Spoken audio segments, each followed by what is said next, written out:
Hello, everybody. Did everybody hear me okay? I just want to make sure this was a really quick setup. Wasn't expecting to go live today at all. Hello, Mike, Shiloh, Alex, Jamie, Max. Oh, good. Quite a few of you here. Can you all hear me okay? Just shout it out in the chat there. Just want to make sure.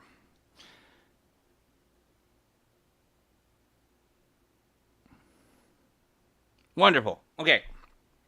So Alex and I can both tell you that hurricanes in Southern California simply do not happen. And although we are not expecting a hurricane, so to speak, we are possibly expecting a tropical storm, which that hasn't happened since 1939. And I'll give you a little background on that in a minute. But let me first give you a little report here. This was a few hours ago. The local Fox station in LA reported actually from Long Beach. So I'm going to play that for you over here really quick.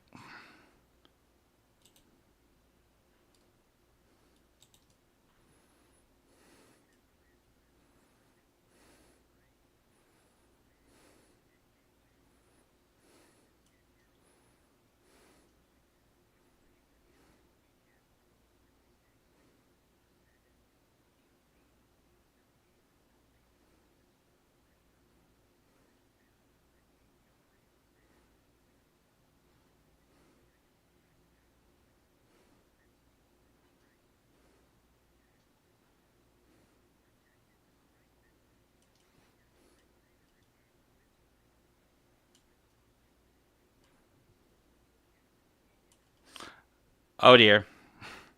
That's very strange because it's showing that I'm getting the audio on it, but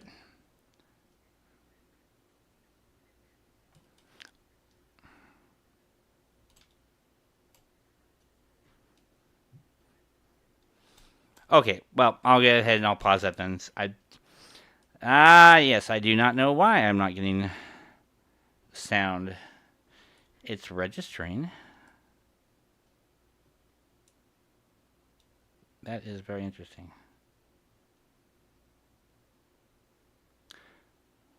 Okay, well, nonetheless, let me go to this next one here really quick. So this is actually recorded up to 15 minutes ago of the track of Hurricane Hilary. And you can see she's several hundred miles still off the coast of Cabo San Lucas.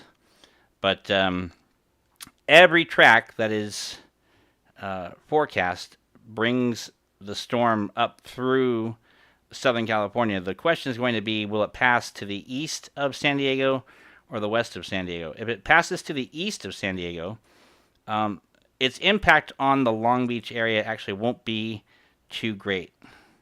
Maybe some rain, quite a bit of rain, no matter what. But it's if the storm passes to the west of San Diego, where there could be a difference in how the weather is going to be in Long Beach. And, we're going to get some heavy wind conditions, up to 60 miles an hour, possibly, if it's rated still as a tropical storm. If it's a tropical depression, it'll be up to 30 miles an hour. But the problem that the Queen Mary is going to have is going to be massive rainfall. She does not have proper drainage on her upper decks. And we had a really bad storm with a massive amount of rainfall in a very short period of time in 2017. And that led to almost the complete destruction of Sir Winston's. It was closed for nearly a year. They had to completely renovate the interior of the restaurant, and it had a great effect on other areas of the ship as well. It did a lot of damage within the ship. It comes down from Sundeck and travels in through prom, and then can leak into main deck. Sometimes it'll travel and skip main deck, and it'll leak into A deck. So these are all questions that we're going to have coming up here when this storm approaches. but the last storm, since I can't hear the audio now, go figure. The last storm that hit Southern California in the same manner, and I guess I'll just play the background. You can't hear that, I don't think, right?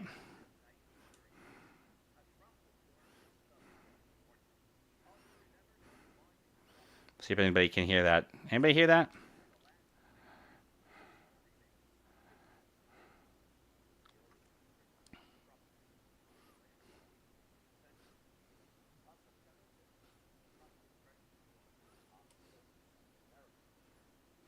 Okay, no audio. Okay, just want to make sure. Okay, so I'm gonna mute it so I can actually hear.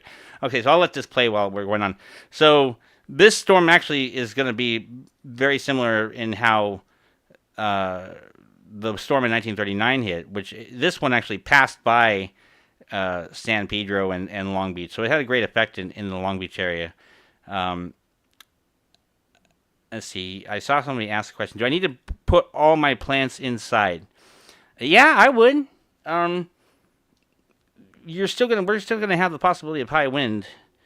Uh, so that's definitely an issue that I would bring anything inside that's not tied down and not extremely heavy in weight. It can definitely get caught in a gust of wind. Going back to the rain situation, I'm expecting that I'm going to try and get a hold of Steve Koloka, the general manager, tomorrow. And I might even do a live stream again tomorrow for an update. The other thing is, my friend Malad is also going to try and get down to the ship on Tuesday to give us a report on any damage that has occurred on the ship as well. So we'll get some reports in on Tuesday. Hopefully hear from Steve Koloka on tomorrow. But in the meantime, I will probably schedule a live stream again, probably end of the day tomorrow, and give you a report on where the hurricane is at. It's going to strengthen to a Category 4 by the end of the day tomorrow.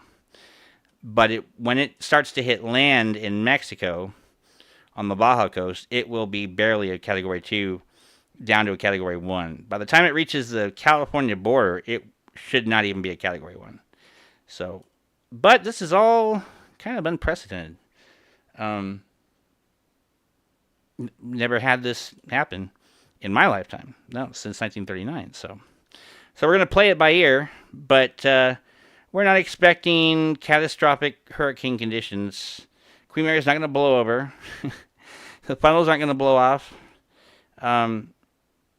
But she can definitely still get some damage from the rain. So we're going to check it all out. Anybody have any questions?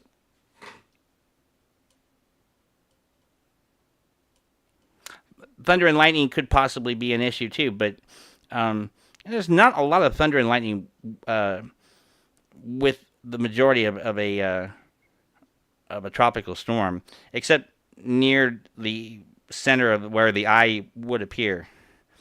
Actually, we're supposed to get that here in Las Vegas on Monday. Monday is going to be our horrible day here. So we're going to get hit with it as well. Alex, do you remember hearing about that, about the Sir Winston's damage?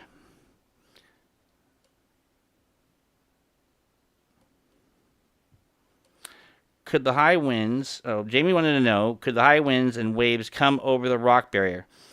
So you got two protections. One is the entire area around the Queen Mary is actually protected by a seawall. So you're not going to get the extreme wave conditions from out at sea coming inland, because the seawall is going to protect that.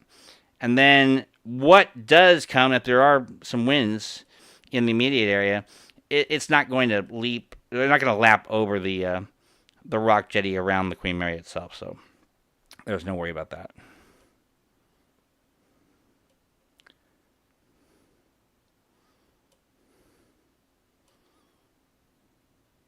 Yeah. Okay. So, Alex, this is the thing that really gets me is that you mentioned about the redoing of the decking up on the upper decks. Sun deck and sports deck, and even on bridge deck. They were doing that. Urban Commons was doing that in 2017, and apparently that is what has completely failed today. Jamie can even attest that it's crunchy. The remains of whatever teak they got and put it up there is disintegrating, and is one of the main reasons why they're not allowing people up onto those upper decks. So, this could be a major leaking problem if the decks are in that kind of condition, and we get heavy amount of rain. It's not going to be a pretty sight. Let's see if there's anybody else here. No Baloney Mahoney says, it's the wind I'm nervous about. No. Trust me, it will not be wind that's going to be an issue with the ship. She was designed at her permanent berth there to handle strong wind conditions anyway. And with the steel mooring lines that hold her into place and her taut up against the dolphins that are on the warp side, she's not going anywhere. There's no worry about that. Let's see here. Not sure if you answered this question. This is from Jamie again. Or not, but put the high winds and waves come over the rocks. Oh, yeah, I just answered that question about, you're definitely not going to get wave conditions to leap over the rock barrier around the ship. And plus you have the added protection of the seawall, which is out, where you've got the inlet for the channels that come in, for the major ships that come in. So no problem there. No problem there. Yeah, I know. Kilo 4 Romeo November Alpha. Yes, I know. I am working on that. We're getting there. We are getting there. Wind speeds for Los Angeles as opposed to Queen Mary. Yeah, no, I mean, because if it is a tropical storm, it's going to be a maximum of 60 miles an hour, and that won't be sustained long periods of time, possibly up to 60 mile an hour for brief periods of time. Probably going to be more like 30, 40 miles an hour more sustained is what I'm guessing. But, this can all change. We'll know a lot more maybe within the next 24 hours, which is why I'm thinking it'll probably be best if I do another live stream chat. But I'm wanting to nip things in the bud a little bit, and Alex can attest to this about the, all day it's been, Hurricane Hilary, and I knew that, people would start going, well, that's going to affect the Queen Mary. So I'm wanting to say that the hurricane or the tropical storm will not affect the Queen Mary per se as like winds and that type of thing when you think of a hurricane type condition. It will be rainfall that will be a problem. And that will probably also be a problem with Long Beach and other areas in the LA area because the storm drains there sometimes cannot handle massive amount of rainfall in a short period of time. And so you will get really bad street flooding. And it can be bad. Yeah, Shiloh, HPC, was saying sports tech is so bad to the point that you can pick up the individual planks off the deck. And yeah, it's really, really bad. Maybe they should have used two L's. They're both trouble. Yeah, her condition won't affect them. Yeah, exactly. Yeah, it will be the water. Yeah. I just want to make sure if I've gotten anybody else. I'm going to keep up with it myself tonight, and then by midday tomorrow, I'll schedule the live stream for probably about the same time, maybe about 4 o'clock Pacific time tomorrow. We should know a lot more by then.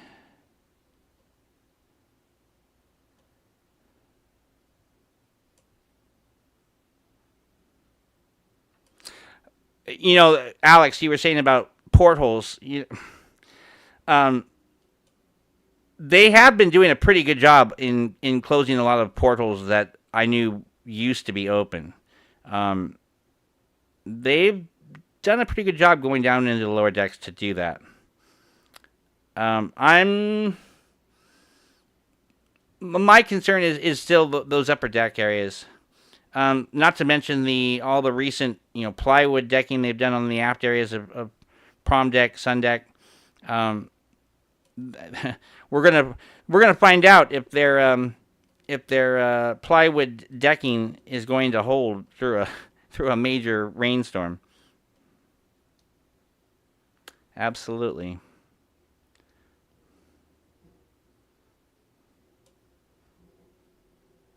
Landslides. Yeah, obviously not near the Queen Mary, but especially in areas that have had fires within the last couple of years, they'll be very much prone to landslides.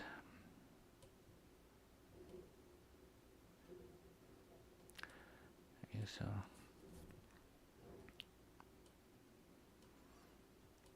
Yeah, and Shiloh HBC, he was saying the decking is still a similar situation as the water will find any hole in the steel portion of the deck and will drip down below. Exactly, and and the it's just like a roof leak.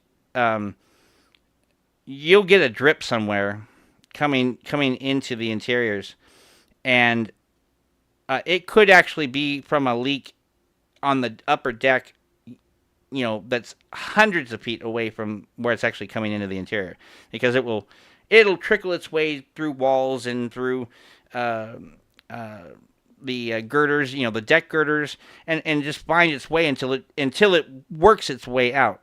And it's not always directly below where the leak would be, so that makes it sometimes difficult.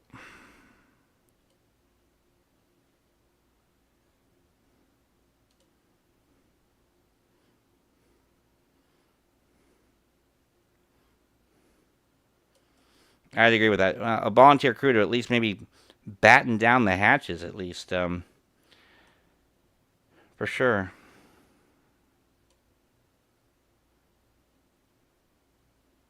Well, yeah. Shiloh was saying the new paint on the stern deck plywood is going to have a rough time as well. Well, we are going to find out, aren't we? And Jamie, we will find out how good this sealer works on that plywood deck. Um, I mean, a lot of museum ships have used a temporary plywood deck when it was necessary to do, but always with the understanding that it is temporary. I mean, temporary is in maybe a year, maybe 2 years at the most before you are going to plan ahead to do some kind of a permanent decking on there. But the conversations that have been going on was that they don't have any plans for a permanent decking there.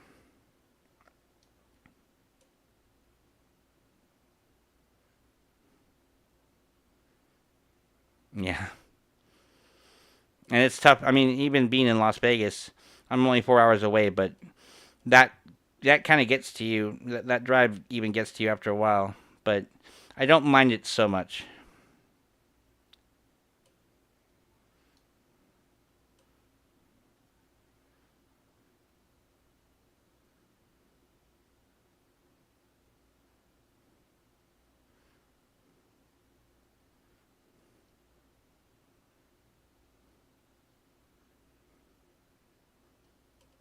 I'm waiting for Alex's devil's advocate comment. Oh, there we go. Maybe if the ship is damaged from the rain, that will light the fire under their butts to get the upper decks and roofing fixed. Well, it's worked before. Unfortunately, to the cost of damage inside, but it did speed up the process of getting something done. Unfortunately, Urban Commons didn't know a damn thing of what they were doing, and it really has paid. The ship has paid a price, since that time.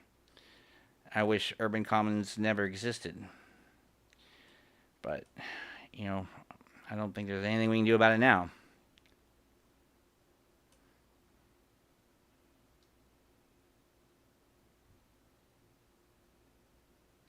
All right, guys. It is, yeah, been on for about 20 minutes now. So I'm going to go ahead and wrap up this live stream. But I will schedule one for tomorrow. I will gather some more information. Hopefully hear from Steve Coloca tomorrow and get a little bit of a report from him on anything that's planned for preparation for this on board. And we will find out in 24 hours where we stand.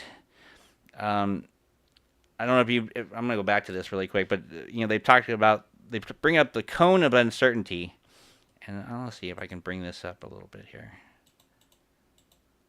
Hey, there we go. So the cone of uncertainty, you can see how as it moves up north, you have this cone shape pattern here that's coming up. And you've got all these different tracks that have been set up by, by AI, really. They are AI generated paths, and each one is from a different AI that has set it up. And so they call that the cone of uncertainty because you never know which path it may take, but these are the most likely paths that it will take. But several of them pass to the west of San Diego, and several of them pass to the east. So we're going to find out maybe hopefully by tomorrow a little bit more certainty of its path. But we'll wait. 24 hours from now, 4 o'clock probably tomorrow Pacific time, and I'll do another live stream, give you an update. Okay, guys, thank you very much for joining. We'll see you soon. We'll see you tomorrow.